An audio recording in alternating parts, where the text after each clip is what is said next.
We love getting your questions, so we want you to keep them coming via Facebook, Twitter, and on our webpage. Who knows, we might just answer your question here in the studio audience next.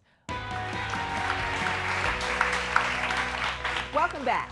Miles, Dr. Judy, and I have been chatting with Gloria and her daughter and each other during the break about putting some new boundaries up in their relationship.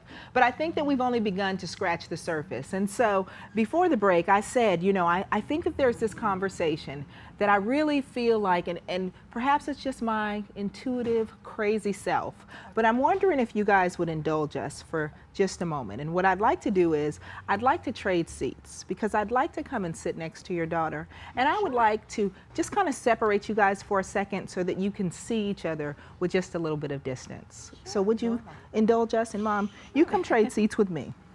Come sit in mine. And Miles is gonna hang out with you over there. And I'm gonna sit over here with Tiffany. Okay. How are you, Tiffany? I'm doing good. Yeah. How are you? I'm good. Good. So one of the things that I was noticing is that you were seeming to look to check in on Mom.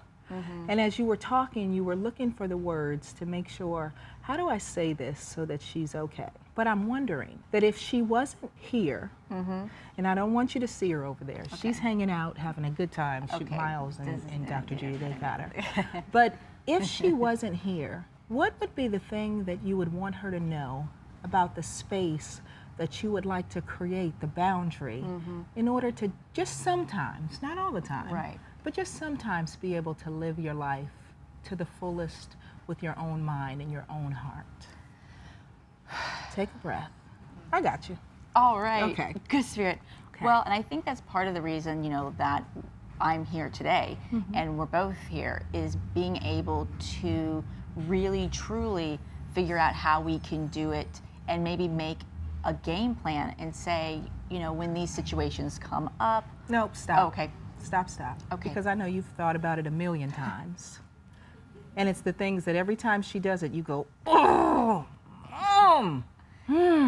I love you, but I'll just eat it because I love you. I guess when I'm on the phone, especially when I'm telling her I'm having a rough day, for example, if she can just listen, especially with men, I think men are a huge topic. If she can just listen and just say, hey, Tiffany, I'm here for you, you know, whatever you need, then that's as much as I need. You know, she doesn't have to feel like she has to solve my problems, not that she always does, and she just is there. That's all I need, and that's perfect for me. What do you guys hear? When I think about your relationship, and I think it's awesome that you guys are so close, and it's really amazing, but it's tricky to be best friends with your mom and with your daughter because there's a natural power dynamic that exists.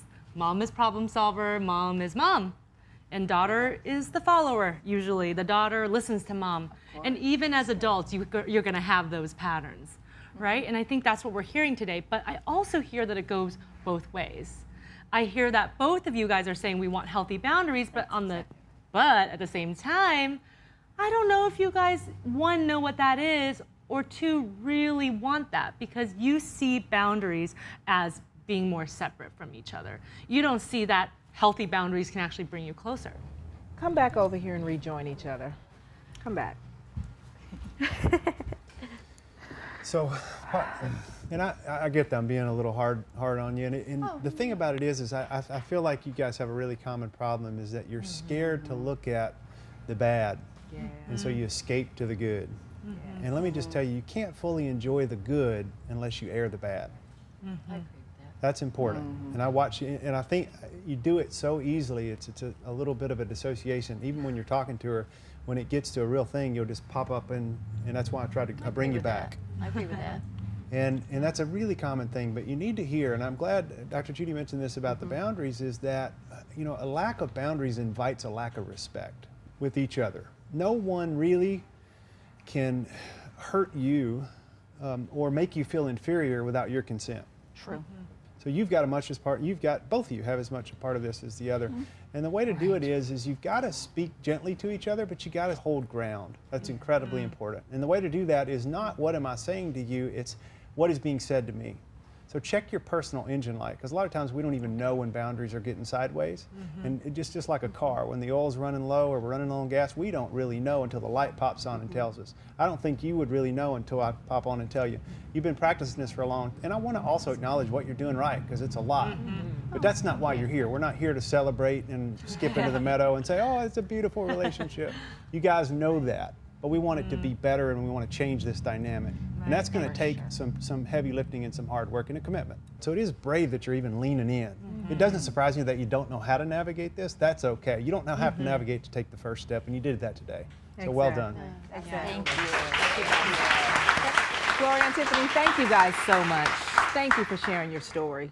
And we'll be back with more of the Daily Helpline right after this. Awesome. We love getting your questions, so we want you to keep them coming via Facebook, Twitter, and on our webpage. Who knows, we might just answer your question here in the studio audience next.